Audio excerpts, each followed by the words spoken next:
Bismillahirrahmanirrahim. Alhamdulillahirabbil alamin wassalatu wassalamu ala habibillah sayyidina maulana Muhammad ibni Abdullah wa ala alihi wa sahbihi wa mawala.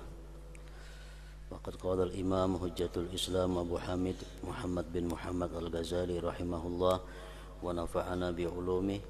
As-saminu ay yaqta'a as-salata inda khurujil imam wa yaqta'a al-kalama aidan bal yashtaghilu bi jawabil muazzin thumma bistima'il khutbah wa qad jarat 'adatu ba'dil awam bisujud inda qiyamil muazzinin wa lam yathbut lahu aslun bi atharin wala khabar walakinnahu in wafaqa sujuda tilawatin fala ba'sa biha lid-du'a li'annahu waqtun fadil wa la yuhkamu bi tahrimi hadha as-sujud fa innahu la sababa li tahrimihi. وقد روي عن علي وعثمان رضي الله عنهما أنهما قال من استمع وأنصت فله أجران ومن لم يستمع وأنصت فله أجر ومن سمع ولغ فعليه وزران ومن لم يستمع ولغ فعليه وزر واحد. وقال صلى الله عليه وسلم من قال لصاحبه والإمام يخطب أنصت أو ما فقد لغى ومن لغى والإمام يخطب فلا جمعة له. وهذا يدل على أن الإسكات ينبغي أن يكون بإشارة أو رمي حصاة لا بالنطق. وفي حديث أبي ذر أنه لما سأل أبيا والنبي صلى الله عليه وسلم يخطب فقال متى أنزلت هذه السورة فأومأ إليه أن اسكت فلما نزل رسول الله صلى الله عليه وسلم قال له أبي اذهب فلا جمعة لك فشكاه أبو ذر إلى النبي صلى الله عليه وسلم فقال صدق أبي وإن كان بعيدا من الإمام فلا ينبغي أن يتكلم بالعلم وغيره بل يسكت لأن كل ذلك يتسلسل ويفضي إلى هينمة حتى ينتهي إلى المستمعين إلى آخر. Makna dari kalam Al-Imam Al-Ghazali rahimahullah wa nafa'ana bi ulumih. Yang kedelapan daripada adab Jumat, memutuskan salat, memutuskan sembahyang sunat ketika keluarnya imam dan juga memutuskan percakapan. Maksudnya adalah kalau kita misalnya sembahyang sunat di masjid, sembahyang habis 2 rakaat, sembahyang lagi habis 2 rakaat, sembahyang lagi, menunggu. Kemudian khatib sudah naik ke mimbar, ampih sembahyang. Diganti dengan mendengarkan azan dan menjawabnya. Jadi artinya memutuskan salat itu bukan parahatan kita sembahyang sunat umpamanya imam naik mimbar baampih sembahyang, bukan itu maksudnya. Memutuskan salat.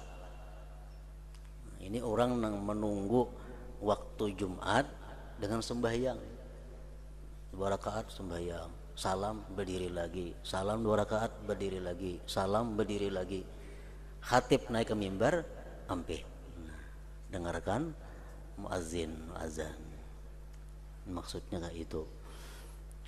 Jangan misalnya muazzin sudah azan masih gitu sembahyang pulang, nah jangan lagi itu.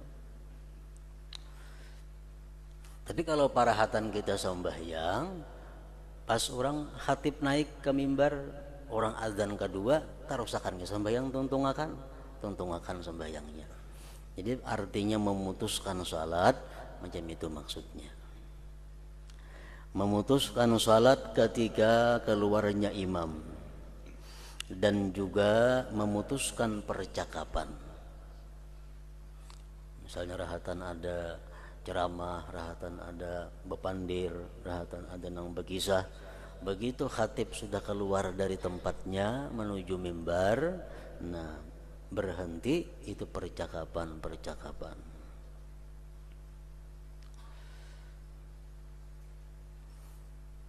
Ya, macam kayak di Masjid Nabawi umpamanya atau Masjidil Haram, di situ menunggu khutbah itu macam-macam manusia. Ada yang sekelompok di situ dudukan muzakarah ilmu, Satu yok di sini dudukan baca Al-Quran, satu yok di sini dudukan berzikir, lain-lain. Jadi begitu khatib sudah keluar naik ke mimbar, nah semuaan menghentikan kegiatan-kegiatannya. Bahkan ia sibuk dengan menjawab muazzin. Azan Jumat 2 kali. Azan yang pertama itu hanya azan lil i'lam, untuk memberitahu. Belum lagi dikatakan itu azan Jumat yang sebenarnya. Azan Jumat yang sebenarnya itu adalah azan yang kedua. Nah, azan yang kedua itulah yang berlaku hukum Jumat, di mana kita haram berjual beli sesudah azan yang kedua itu. Azan yang pertama belum ada hukumnya. Itu hanya sekedar menyuruh orang supaya masukkan ke masjid. Azan yang pertama itu. Kemudian mendengarkan khutbah.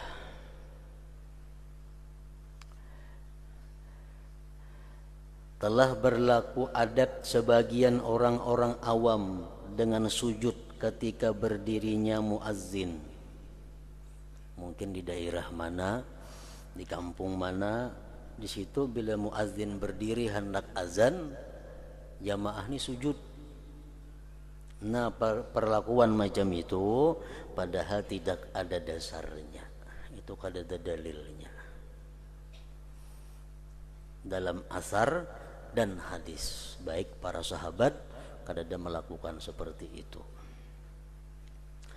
Tetapi jika bersesuaian atau kebetulan dengan sujud tilawah, sujud sajadah, misal kita membaca Alif Lam Tanzil As-Sajdah, baca begitu sampai kepada ayat wahum la yastakbirun, muazzin berdiri hendak bang, kita pas sujud, nah itu kan jadi soal. Maka tidak mengapa dengannya untuk berdoa di waktu sujud itu, karena itu adalah waktu yang mempunyai keutamaan.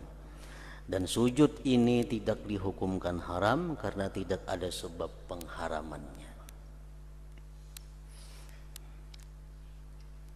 Jadi artinya muazzin itu berdiri sujud, tapi sujudnya ini berbetulan dengan kita membaca surat-surat sajadah, surat yang ada sujudnya. Itu ada jadi masalah, bahkan bagus. Baca Alif Lam Tanzil tadi, baca sampai wahum la yastakbirun, pas berbetulan muazzin berdiri hendak azan yang kedua, sujud kita pas bacaan kita memang sujud juga, nah itu bagus. Tapi kalau berdahara sujud wara, nah itu kada ada dalilnya. Kada ada dalilnya. Bacaan Quran kada, misalnya begitu muazzin hendak naik azan yang kedua sujud, nah itu kada berdasar. Kada berdasar. Telah diriwayatkan dari Ali dan Utsman radhiyallahu anhuma bahwasanya keduanya berkata, barang siapa yang mendengarkan dan diam maka ia mendapat 2 pahala. Orang mahutbah, khatib mahutbah, kita mendengarkan sekaligus kita diam. Pengertian diam di sini, diam secara menyeluruh, diam mulut daripada berkata-kata, diam anggota tubuh daripada berbuat yang sia-sia. Khatib berkhutbah, kita diam mendengarkan, maka ia mendapat 2 pahala. Pahala diamnya dapat, pahala mendengarkan khutbah itu dapat. Walaupun kadang mengerti isi khutbah itu. Jamaah itu kada disyaratkan mengerti khutbah, kada. Syaratnya mendengar aja. Misalnya khatibnya bahasa Inggris, kada nang pahamnya, kada jadi masalah. Asal mendengar. Khatibnya bahasa Arab mah khutbah, kada nang pahamnya orang. Kada sarana paham, yang penting mendengar.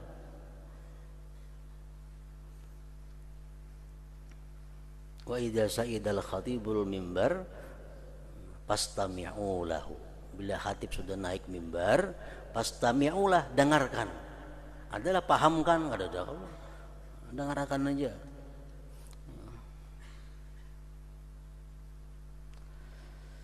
Barang siapa yang tidak mendengarkan dan dia diam, maka ia mendapat satu pahala.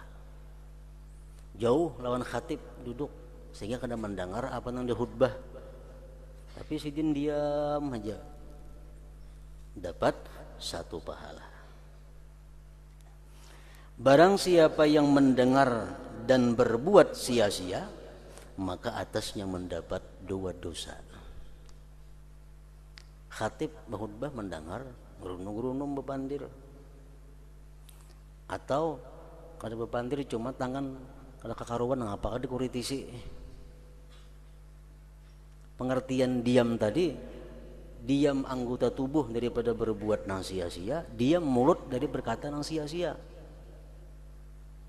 Misalnya khatib menghutbah, kuku kau dikuritisi, nah ngapa mah bujur heba diam, cuma gawian lain ada anggota tubuh termasuk nang sia-sia. Ada beranai tangan. Barang siapa yang mendengar dan berbuat sia-sia, maka atasnya mendapat 2 dosa.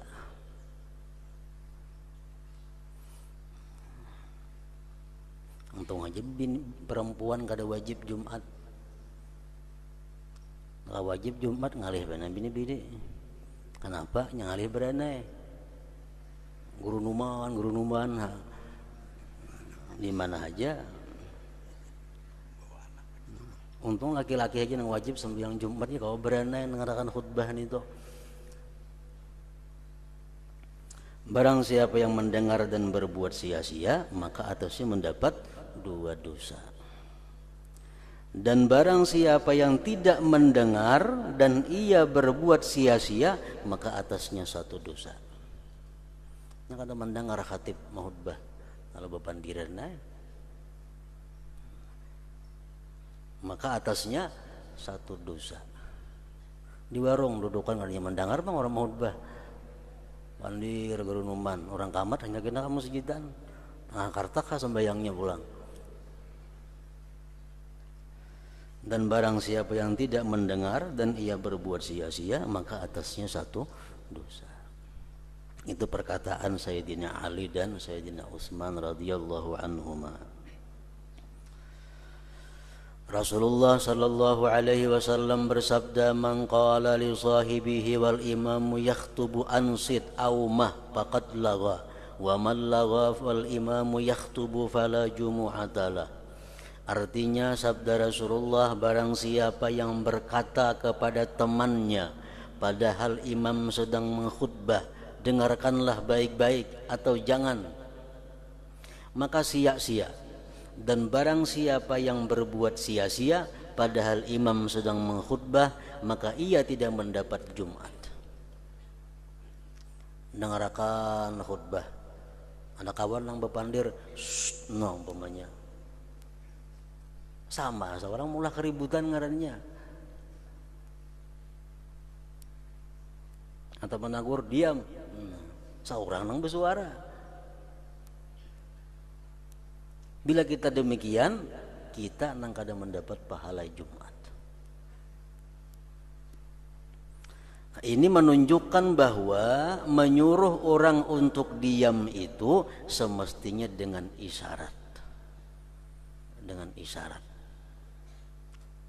Kalau orang mahutbah, kita mendengar ada kawan kita nang bepandir, tegur tapi dengan isyarat, jangan dengan suara atau limparan batu kecil, batu kerikil, bukan dengan ucapan.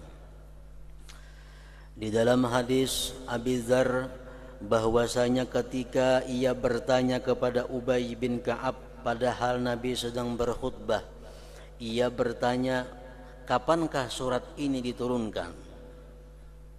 Nabi sedang berkhutbah. Abu Dzar bertanya kepada Ubay bin Ka'ab, wahai Ubay, ayat ini kapan diturunkan? Maka ia Ubay mengisyaratkan kepadanya Abu Dzar untuk diam. Ketika Rasulullah SAW turun, Ubay berkata kepadanya Abu Dzar, pergilah, kamu tidak mendapatkan Jumat. Ikam tadi Abu Dzar kada berpahala Jumat. Napa ikam bertakun lawan aku apabila ayat ini diturunkan? Abu Dzar mengadukannya kepada Nabi SAW, maka beliau bersabda, benar Ubay, benar Ubay. Padahal positif nang ditakunakannya itu. Rasulullah membaca ayat dalam khutbah, Abu Dzar bertakun, ayat ini apabila diturunkan. Nah, ucapan seperti itu menghilangkan pahala Jumat. Dan jika ia jauh dari imam, maka ia tidak seyogianya untuk berbicara tentang ilmu. Misalnya jauh daripada khatib sehingga kada mendengar orang khutbah, itu pun kada pantas berbicara ilmu. Guru rumah pandir hukum misalnya, kada baik juga. Dan lainnya, tetapi ia diam mestinya, karena hal itu berantai. Berunung bicara masalah ilmu itu karena sambung menyambung berantai dan menyampaikan kepada suara yang samar sehingga berakhir kepada para pendengar, akhirnya mengganggu orang.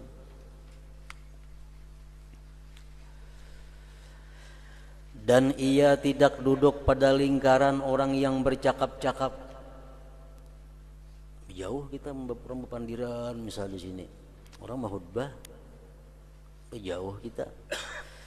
Barang siapa yang lemah dari mendengarkan karena jauh, maka hendaklah ia mendengarkan baik-baik, itulah yang disukai. Karena kita jauh misalnya kadang-kadang diam, itu yang lebih disukai. Apabila waktu berkhutbah imam itu dimakruhkan untuk salat, maka bercakap-cakap itu lebih utama kemakruhannya. Khatib berkhutbah sembahyang aja kada boleh, apalagi bepandir. Ali karramallahu wajhah berkata, dimakruhkan salat itu pada 4 saat, yaitu sesudah salat subuh. Sesudah sembahyang subuh makruh sembahyang sampai terbit matahari lewat sakadar tumbak, ujar di dalam kitab fikih. Sakadar tumbak itu artinya 16 menit kurang lebih. Umpamanya terbit matahari jam 6 lewat saparapat, maka hanya sembahyang sunat. Sesudah salat asar jangan hendak sembahyang sunat juga. Tengah hari artinya pas matahari di tengah, jangan hendak sembahyang juga. Dan salat di mana imam sedang mengkhutbah. Yang ke-9, dalam makmum Jumat hendaklah ia memelihara apa yang telah kami sebutkan pada selainnya. Apabila ia mendengarkan bacaan imam, maka ia tidak membaca selain Al-Fatihah. Cukup Fatihah dibaca makmum. Apabila ia selesai dari Jumat, maka ia membaca Alhamdulillah Al-Fatihah 7 kali sebelum ia bercakap-cakap. Dan Qul huwallahu ahad dan Mu'awwizataini surah Al-Falaq dan An-Nas 7 kali. Jangan kayak biasa itu sudah. Sebagian salaf meriwayatkan bahwa orang yang mengerjakannya akan terpelihara dari Jumat ke Jumat berikutnya dan menjadi penjaganya dari syaitan.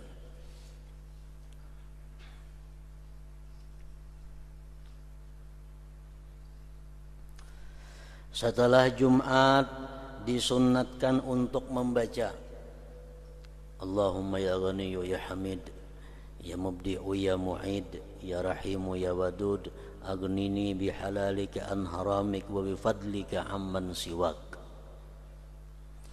Artinya, ya Allah, wahai zat yang maha kaya, wahai zat yang maha terpuji, wahai zat yang memulai, wahai zat yang mengembalikan, wahai zat yang maha pengasih, wahai zat yang maha mencintai, kayakanlah saya dengan barang halalmu dari barang haram laranganmu, dan dengan anugerahmu dari selain. Berapa kali membaca itu Rasulullah kadang menentukan secara jelas dalam hadis ini.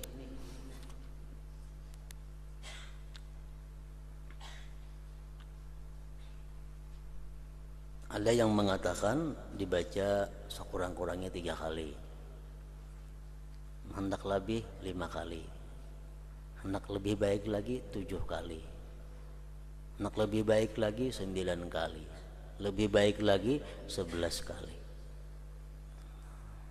Jadi mulai 3 tambah 2 sampai 11.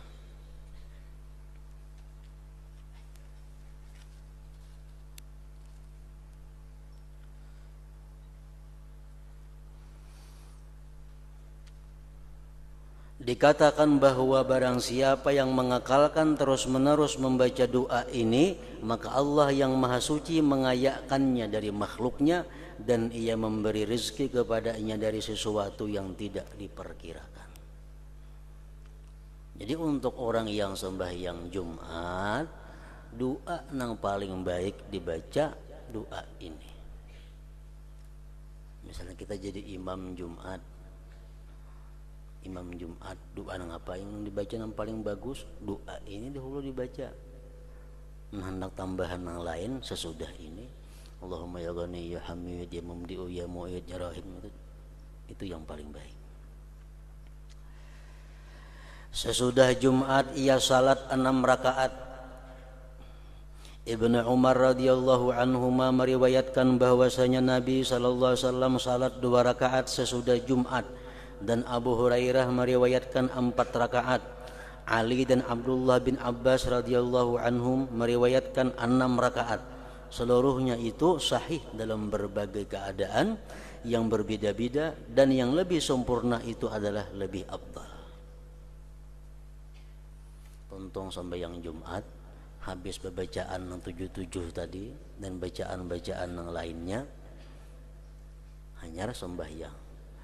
Ada bacaan-bacaan yang bagus lagi yang diajarkan Rasulullah sallallahu alaihi wasallam dalam satu hadisnya yang diriwayatkan oleh Ibnu Sunni dan Ad-Dailami, bahwa kata Rasulullah, siapa yang mengata sesudah sembahyang Jumat dan dia masih duduk, belum berdiri dari tempat duduknya, membaca subhanallah wa bihamdih, subhanallahil azim wa bihamdih, astaghfirullah, subhanallah wa bihamdih, subhanallahil azim wa bihamdih, buat di azimnya yang kedua astaghfirullah, subhanallah wa bihamdih, subhanallahil azim wa bihamdih, astaghfirullah 100 kali.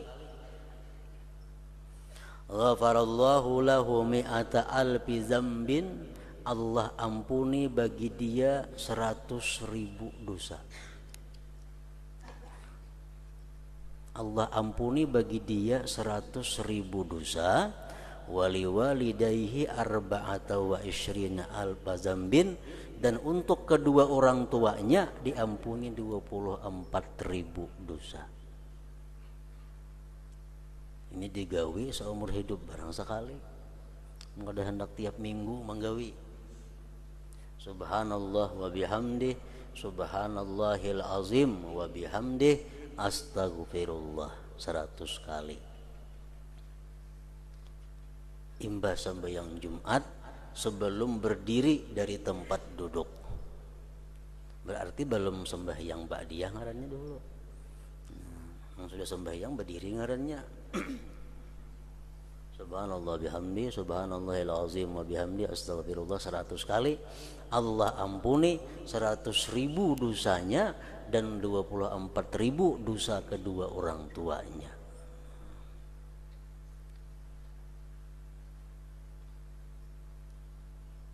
Nah, betentong bacaan itu ayo anak sembahyang lagi.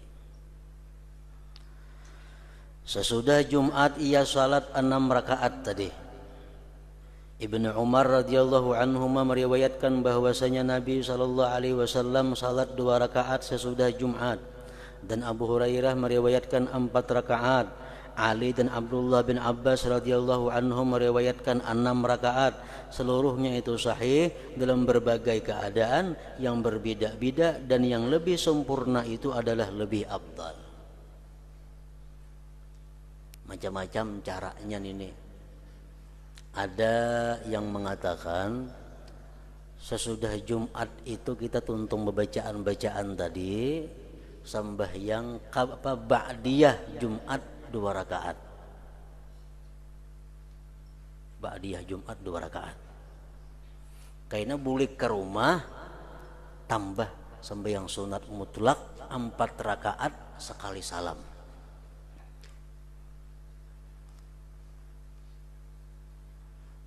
Tuntung bewirid Jumat, tuntung berdoa sudah, bewirid sudah, sembahyang ba'diyah Jumat 2 rakaat, bulik ke rumah, tambah di rumah 4 rakaat sekali salam, sunat mutlak.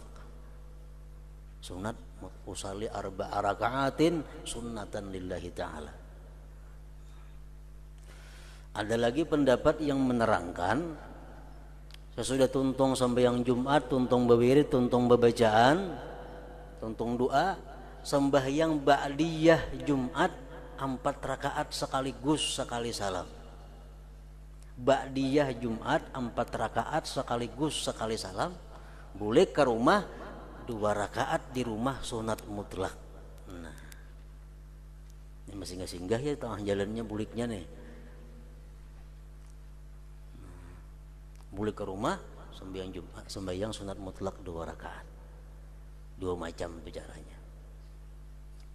Pendapat yang ketiga, ada lagi yang mengatakan bahwa sembahyang kada ba'diyah.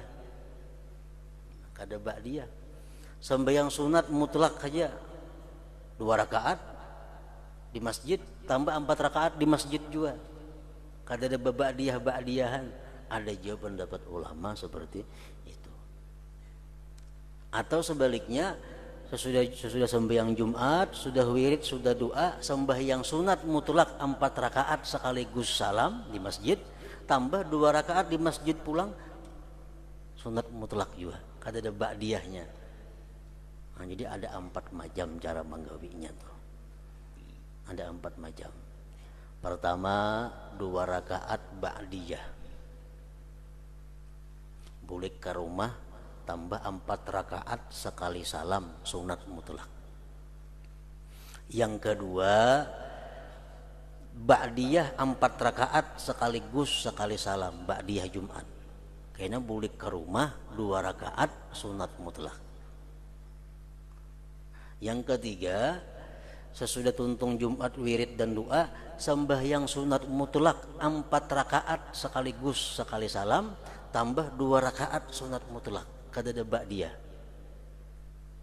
Nah, yang keempat, sesudah Jumat 2 rakaat sunat mutlak salam, ditambah 4 rakaat sekaligus sekali salam, sunat mutlak juga. Nah, jadi 4 macam tuh. Mana nyaman dasar kita menggawi antara 4 itu. Walhasil imbas sembahyang Jumat itu disuruh 6 rakaat sembahyang. Yang ke-10, adab Jumat, ia tetap di masjid hingga ia salat asar. Nah, ada bebulikan lagi.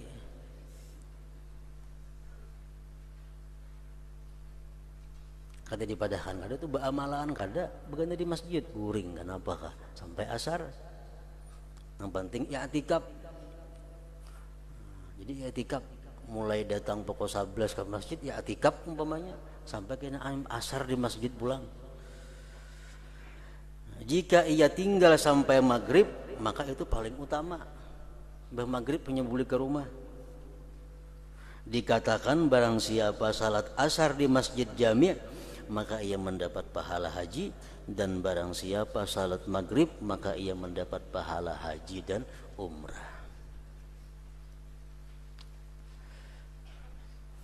Jika ia tidak merasa aman akan berpura-pura dan masuknya penyakit seperti riya atasnya dari pandangan makhluk kepada i'tikafnya, atau ia takut masuk pada sesuatu yang tidak berguna, maka yang lebih utama adalah ia kembali ke rumahnya dengan berzikir kepada Allah Azza wa Jalla, memikirkan tafakkur mengenai nikmat-nikmatnya, bersyukur kepada Allah atas taufiknya, takut daripada kelalaiannya, mengawasi hati dan lidahnya sampai terbenam matahari, sehingga saat yang mulia itu tidak terlewatkan atasnya.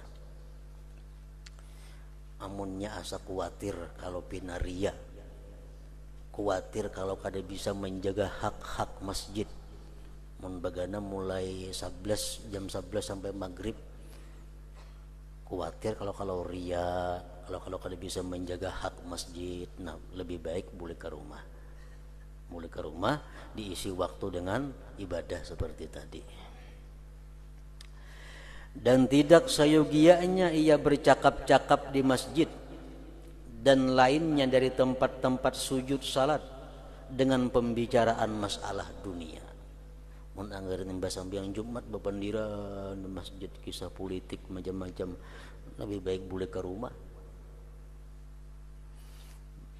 Rasulullah SAW pernah bersabda, "Iza atar rajulul masjid fa aksara minal kalam fataqulul malaikatu lahu uskut ya waliyallah."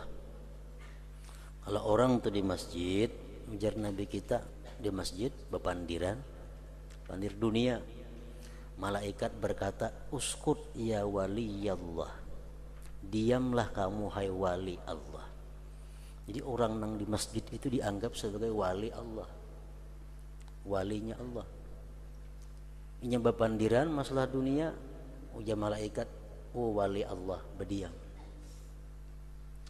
Amunnya kada maasi bepandir terus, ujar malaikat, uskut ya baghidallah, diamlah wahai orang yang dimurkai Allah. Sampai jadi wali sudah. Masih bepandir juga, ujar malaikat, uskut alaika la'natullah, diam kamu atas engkau laknat Allah. Itu di masjid pembicaraan masalah dunia. Nabi SAW bersabda, ya'ti 'alan nas zamanun yakunu hadithuhum fi masajidihim amra dunyahum laisa lillah ta'ala fihim hajatun fala tujarisuhum. Artinya akan datang kepada manusia zaman atau masa yang mana pembicaraan mereka di masjid-masjid mereka adalah urusan dunia mereka. Di masjid pandir dunia, tidak ada hajat bagi Allah terhadap mereka, maka janganlah kamu duduk-duduk bersama mereka itu. Masjid, ngaran masjid itu mana tempat yang diwakafkan untuk masjid, itu ngarannya masjid. Misalnya tanah 40 kali 40 diwakafkan untuk masjid, nah itulah masjid. Misalnya dibangun masjidnya cuma 20 kali 20, berarti ada halaman, sisa halaman itu masih hukumnya masjid karena wakaf untuk masjid. Di pelataran masjid sama aja hukumnya dalam masjid. Jadi misalnya masjid itu bukan hanya terbatas bangunannya aja, masjid kada, tanah yang diwakafkan untuk masjid itu masjid ngarannya.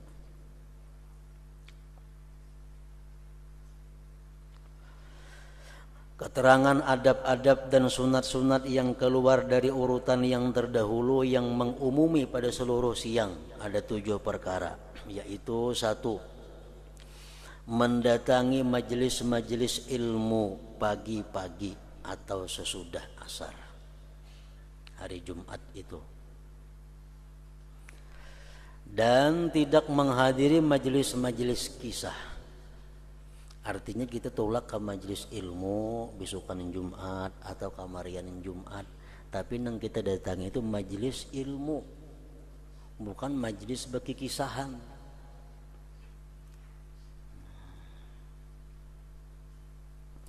Maka tidak ada kebaikan dalam perkataan mereka. Bagi kisahan itu kan ada kebaikannya. Kenapa? Karena kisah-kisah itu kebanyakan hadis-hadisnya munkar, hadis-hadisnya batil, hadis-hadisnya maudhu. Dan tidak sayogianya orang yang berkeinginan akhirat untuk kosong dari kebaikan-kebaikan dan doa-doa pada seluruh hari Jumat, sehingga saat yang mulia itu menemuinya sedangkan dia dalam kebaikan. Jadi Jumat itu hari raya kaum muslimin, hari Allah banyak melimpahkan anugerah. Sayogianya hari itu jangan disia-siakan untuk urusan-urusan duniawi, diisi dengan urusan kebaikan, supaya dalam saat nang mustajab hari Jumat itu kita berada dalam kelakuan baik. Kebaikan itu bukan hanya membaca Quran, bukan hanya membaca salawat, bukan hanya zikir. Kebaikan itu banyak. Termasuk it'amut ta'am, memberi makan orang. Jadi mulai ibu-ibunya di rumah, bini-bini yang menyiapkan makanan, membesuhi piringnya, mengurakakan hambalnya, itu dapat pahala hari Jumat. Termasuk berbuat kebaikan. It'amut ta'am termasuk lagi perbuatan yang bagus dilakukan hari Jumat, silatul arham, bailang lawan keluarga hari Jumat. Termasuk perbuatan yang dimuliakan. Imatatul aza anit tarik, gotong royong, bersihi gut-gut jalan-jalan, termasuk kebaikan hari Jumat. Cuma jangan sehariannya gotong royong itu dibagi-bagi waktunya. Iyadatul marda, mengilangi orang-orang sakit di hari Jumat, termasuk gawian akhirat. Ziaratu kubur auliya was salihin, ziarah ke kubur wali-wali, ke kubur orang salih pada hari Jumat, termasuk kebaikan. Ziarah ke kubur abah, mama, dan sanak hari Jumat, termasuk kebaikan. Ziarah kepada yang hidup-hidup daripada ulama, orang-orang salih, termasuk kebaikan. Nah, jadi hari Jumat itu bukan hanya di rumah melulu membaca Quran, kata Demintu. Maksudnya apapun amal kebaikan termasuk di dalam kebaikan hari Jumat itu. Dan tidak sayogianya untuk menghadiri lingkaran duduk-duduk pada hari Jumat sebelum salat. Biasa di masjid di Arab situ sebelum Jumat tuh ada sini halakah majelis, di situ ada majelis, di masjid tuh kan betuyuk-tuyuk kayak itu manusia. Nah, jangan umpatan di situ kecuali ia nang tukang ceramah ini orangnya alim billah. Ia mengingatkan hari-hari Allah dan memahami tentang agama Allah yang dibicarakan di masjid di pagi hari. Maka ia duduk kepadanya. Ia menjadi orang yang menghimpun antara berpagi-pagi dan mendengarkan. Mendengarkan ilmu yang bermanfaat di akhirat itu adalah lebih utama daripada bersibuk-sibuk dengan yang sunat-sunat. Ilmu yang bermanfaat tapinya ilmu nafi', ilmu ada nafi', ada dhar. Ada ilmu yang bermanfaat, ada ilmu yang memudarat. Ilmu yang bermanfaat itu contohnya ilmu yang membuat takut kepada Allah. Ilmu yang membuat kita takut kepada Allah. Dahulunya kita wani berbuat maksiat kepada Allah. Dahulu wani berbuat maksiat. Sekarang yang kita menuntut ilmu, kita jadi takut kepada Allah berbuat maksiat. Nah, itu ilmu yang bermanfaat ngarannya. Ilmu yang mudarat kayak apa? Ilmu mudarat itu ilmu yang membuat kita berani atas Allah. Dahulu bagus, takut kepada Allah, selalu sembah mengaji, berubah kelakuan. Dulunya selawar panjang, selawar handap, wah ini. Kada takut lagi lawan Allah, selalu mengaji ini tuh. Itu ilmu dar ngarannya, ilmu yang membahayakan. Ada juga ilmunya itu. Ilmunya baik aja, cuma pemahamannya yang salah. Ini menjelaskan tentang hal-hal kemurahan Allah, menjelaskan tentang kemaafan Allah, menjelaskan tentang keindahan sifat-sifat Allah. Allah pemaaf, Allah pengampun, itu melulu yang dikaji, akhirnya wani lawan Tuhan. Kalau dikaji ilmu yang sebelahnya, Allah itu maha penyiksa, Allah itu maha adil, Allah itu maha menindak. Nah, sebelah aja dikaji, akhirnya wani lawan Allah, itu membahayakan ilmunya. Ilmu yang bermanfaat, ilmu yang membuat rajin beribadah. Sebelum mengaji ada beribadah, begitu mengaji rajin beribadah. Nah, itu ilmu bermanfaat ngarannya. Ilmu yang mudarat napa? Dahulunya penyembahyang, imbah mengaji tang ampih sembahyang. Ada nih tuh. Itu ilmu yang memudaratkan. Lagi belum mengaji itu sembahyang tahajud aktif, membaca surah-surah nang baik Quran aktif, bagus ke pengajian aktif, imbah mengaji ilmu itu kada mau lagi beramal ibadah, sembahyang kada, puasa kada, ampun orang ya pun seorang. Itu ilmu dar, ilmu nang bermanfaat, nang memudaratkan bagi dia. Ilmu nang bermanfaat lagi, ilmu yang mengakibatkan kita merasa hina diri. Ilmu yang bermanfaat. Ilmu yang kita kaji, bila kita kaji ilmu itu kita merasa oh diri kita hina, diri kita sekalinya banyak dosa, diri kita sekalinya banyak salah, diri kita banyak ingkar kepada Allah. Nah itu ilmu yang bermanfaat. Ilmu yang bermanfaat, ilmu yang merasa kehinaan diri dan kebaikan orang lain. Orang lain baik pada aku, orang lain hatinya baik pada aku, orang lain itu ibadahnya baik pada aku, orang lain taatnya baik pada aku, sedangkan aku banyak salahnya. Nah kalau hati kita merasa seperti itu sesudah menuntut ilmu, ilmu bermanfaat nang dikaji itu ngarannya. Sebaliknya ilmu nang mudarat, ilmu nang begitu dikaji seorang merasa baik, orang luput semuaan. Nah mengaji orang salah semuaan sekalinya, nang bujur aku aja. Nah ini terbalik, min plusnya terbalik nih. Bila orang macam ini, ya ada mau turunnya ke langgar, berjamaah kada mau lagi, imamnya salah, orangnya kada nang baiknya, aku aja nang baik. Ya ini artinya ilmunya, ilmu nang memudaratkan dirinya. Ilmu nang baik, ilmu nang bila dikaji merasa diri kita hina, orang lebih baik. Ilmu yang memudaratkan apa begitu dikaji seorang baik orang luput. Nah itu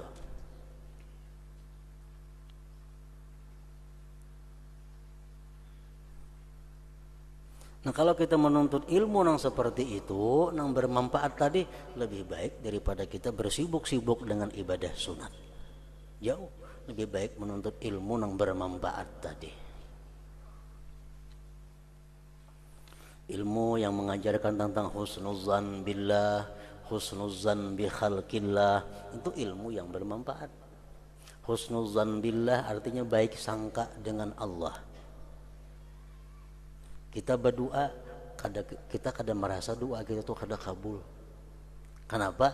Kita baik sangka kepada Allah. Mungkin belum saatnya. Kada mau dalam hati kita kesimpulan bah doaku ditolak Allah, kada mau. Itu sangka buruk kepada Allah ngarannya. Kalau kita berdoa kepada Allah, ya Allah baikkanlah anakku, bertahun-tahun dah berdoa anak tetap kada mau baik, kalau buruk sangka lawan Tuhan doaku kada dikabulkan. Jangan buruk sangka itu. Kalau kita mengaji itu mengaji luput ngarannya.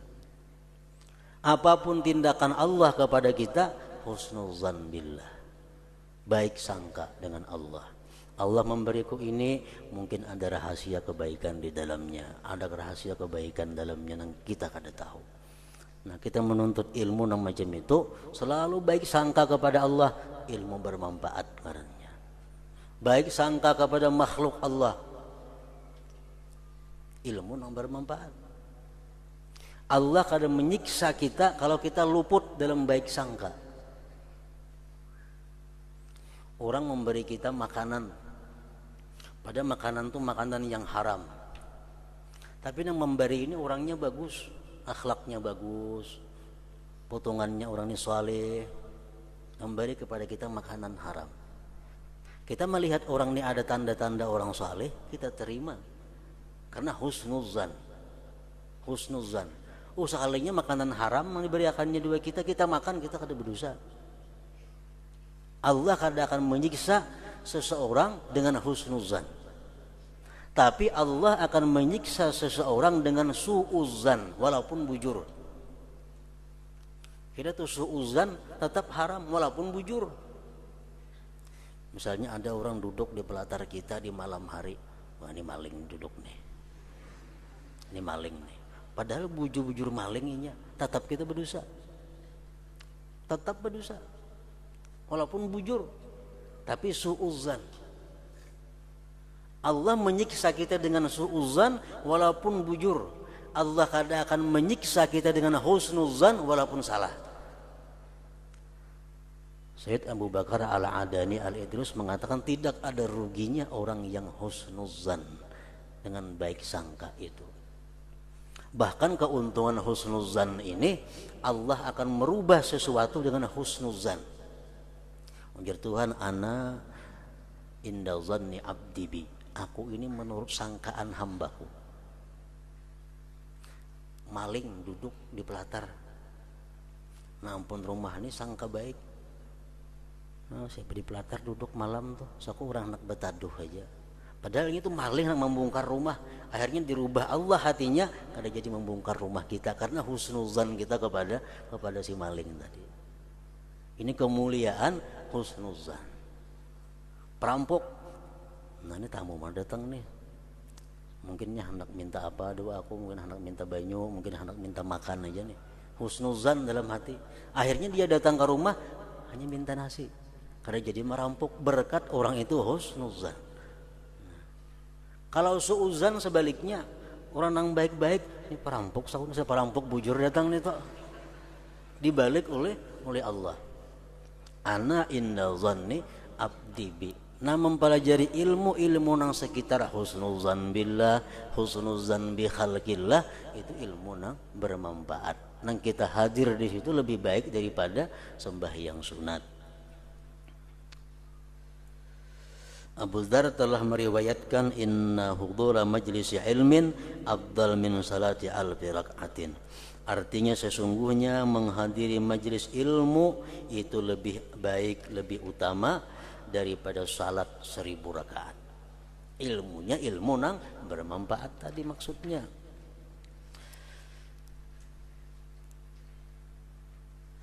Nah, hingga situ Anas bin Malik berkata mengenai firman Allah Ta'ala, fa iza qudiyatis shalah fantashiru fil ardh wabtaghu min fadlillah.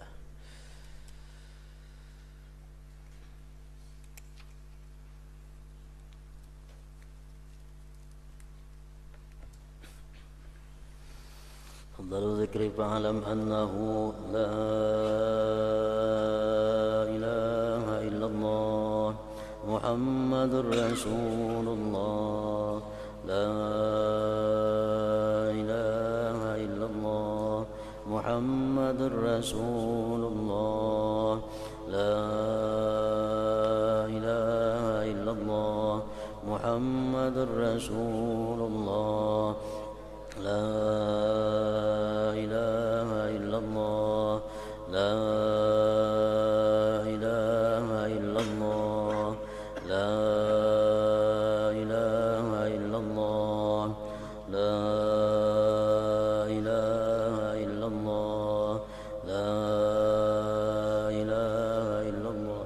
Allahu Allah, Allahu Allah, Allahu Allah, Allahu Allah, Allahu Allah, Allahu Allah, Allahu Allah, Allahu Allah, Allahu Allah, Allahu Allah, Allahu Allah, la ilaha illallah Muhammadur Rasulullah, la ilaha illallah Muhammadur Rasulullah, la ilaha illallah Muhammadur Rasulullah, la ilaha illallah. Al-Fatihah ila hadratin Nabi.